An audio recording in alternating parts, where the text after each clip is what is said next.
Harga eceran tertinggi LPG 3 kg di Sumatera Selatan resmi naik dari Rp15.650 menjadi Rp18.500 per tabung. Kepastian ini disampaikan Ketua Himpunan Wira Swasta Nasional Minyak dan Gas Subaksel, Didik Cahyono. Penyesuaian harga tersebut sesuai surat keputusan Gubernur Sumsel nomor 19 tahun 2025. Kenaikan dipengaruhi oleh meningkatnya biaya operasional distribusi, termasuk penyesuaian upah minimum di Sumsel.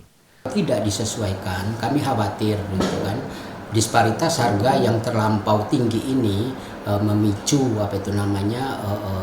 katakanlah berpindahnya alokasi Sumsel bergeser ke provinsi-provinsi yang lain, sehingga ketika harga head ini disesuaikan di 18.500, disparitasnya semakin mengecil, perbedaan semakin mengecil, dan ini harapannya kita akan membuat kondisi alokasi LPG 3 kg milik Sumsel itu tetap di wilayahnya sendiri.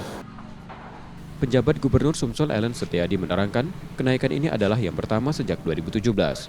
Meski naik, head LPG 3 kg di Sumsel masih yang terendah di Sumbaksel. Pemprov membentuk Satgas untuk memastikan ketersediaan LPG dan mengawasi agar distribusinya tidak keluar dari Sumsel.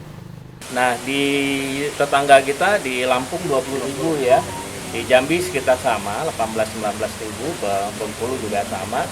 Nah, kalau memang kita untuk menjamin ketersediaannya, hukum pasar kan, biasanya kalau dia lebih tinggi dia lari ke kiri kanan. Nah, oleh karena itu sudah ada hitungannya, dan penyesuaian dalam beberapa waktu yang 8 tahun ini ya dapat harganya 18.500. Kenaikan ini diharapkan tidak mengganggu akses masyarakat terhadap LPG 3 kg dengan pengawasan agar pasokan tetap aman dan subsidi tepat sasaran. Muhammad Reza Pahlevi, Kompas TV, Palembang, Sumatera Selatan.